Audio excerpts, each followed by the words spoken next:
بسم اللہ الرحمن الرحیم۔ السلام علیکم۔ ابرار رشید آپ کی خدمت میں ایک مرتبہ پھر حاضر ہے اور آپ سے درخواست ہے کہ اگر ابھی تک آپ نے اس چینل کو سبسکرائب نہیں کیا تو اسے سبسکرائب کر لیں۔ تازہ ترین ویڈیوز UAE کے حوالے سے تمام اپڈیٹس کے لیے، انفارمیشن کے لیے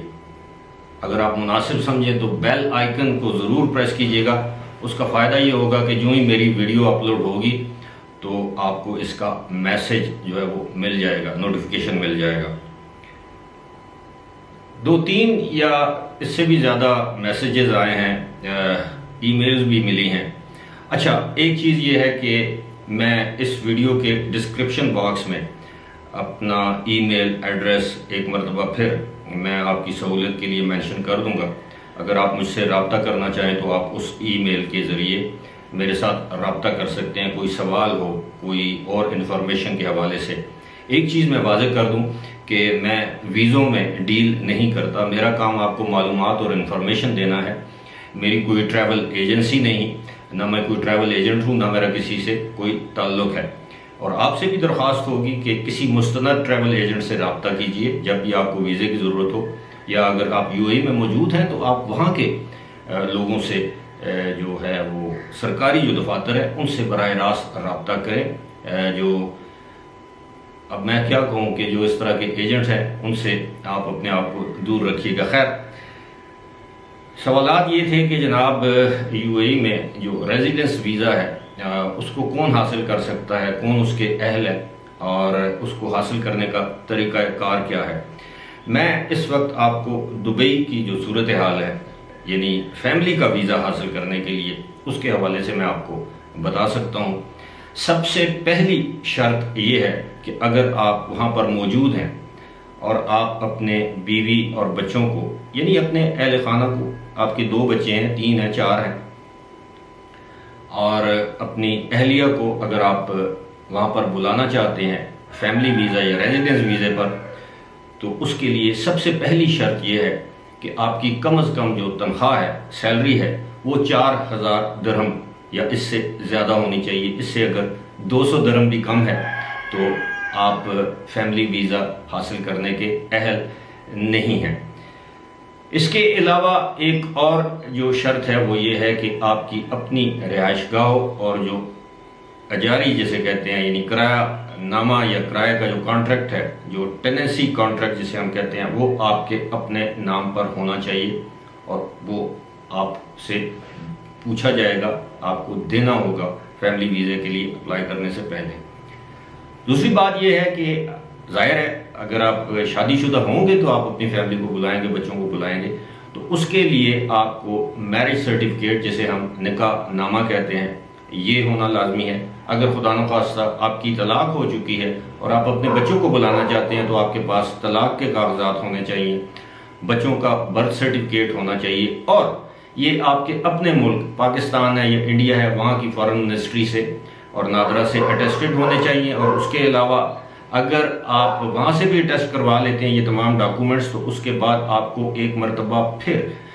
دبئی میں جو ministry of foreign affairs and international cooperation ہے، یعنی وہاں کی وزارت خارجہ،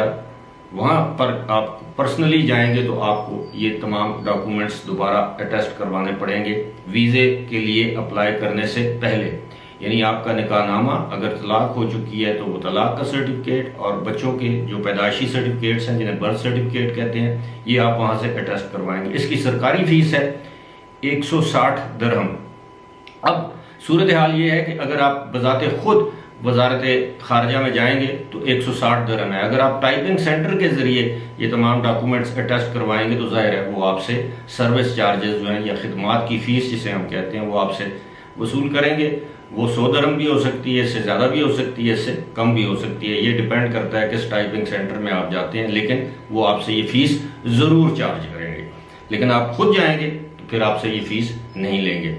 اس کے بعد جب آپ کے پاس یہ سارے ڈاکومنٹس جو ہیں وہ اٹیسٹ ہو جائیں گے تو پھر آپ وہاں پر جا کے اپلائی کریں گے۔ آپ کسی بھی عامر سینٹر جسے ہم کہتے ہیں، اور یا بذات خود جس طرح میں نے کہا ہے کہ وزارت میں جا کے آپ اپلائی کریں گے اس ویزے کے لیے، اور اس کے لیے جو آپ کو ڈاکومنٹس چاہیے ہوں گے، یہ تمام جو ڈاکومنٹس میں نے کہا ہے وہ اٹیسٹڈ ہوں، آپ کے پاسپورٹ کی کاپی وہاں پر درکار ہوگی، آپ کے ایمریٹس آئی ڈی کی کاپی وہاں پر درکار ہوگی، آپ کا پاسپورٹ سائز فوٹوگراف ان کو چاہیے ہوگا۔ اس کے علاوہ ظاہر ہے جن بچوں کو یا اہلیہ کو آپ بلوانا چاہ رہے ہیں ان کے تمام یہ ڈاکومنٹس یعنی پاسپورٹ کی کاپی اور جو باقی جو جس طرح تصاویر وغیرہ ہیں وہ آپ کو وہاں پر جمع کروانی ہوں گی۔ اس کے بعد جب آپ کو ویزا جاری کیا جائے گا تو ظاہر ہے اس کی بھی ایک مجوزہ فیس ہے، وہ ویری کرتی ہے کہ کتنی ہے۔ یہ آپ کو وہاں کے ٹائپنگ سینٹر سے اس کی معلومات حاصل ہو سکتی ہیں، ویزا سینٹر جسے ہم کہتے ہیں یا عامر سینٹر یا جو بھی، وہاں سے آپ کو پتہ چل جائے گا کہ جناب آپ نے کتنے درہم ادا کرنے ہیں۔ اور اس کے بعد جو پہلی انٹری ہوگی یہ بھی ہو سکتا ہے کہ آپ کو انٹری ویزا ملے، کیونکہ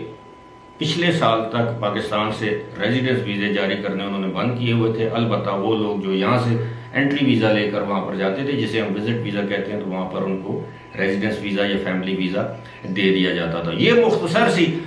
جو سچویشن ہے یا جو معاملات ہیں یا انفارمیشن ہے جو میں نے آپ کے ساتھ شیئر کرنا تھی۔ آپ کے اگر مزید آپ کا کوئی سوال ہوگا تو مجھے خوشی ہوگی، میں اس کا جواب دوں گا۔ ویڈیوز کے ذریعے جواب دینا میرے لیے اس لیے ہوتا ہے، آسان بھی ہوتا ہے، اس پہ بھی ای میل پہ بھی کر سکتا ہوں، لیکن یہ ہے کہ اگر آپ میری ویڈیو اگر مثال کے طور پہ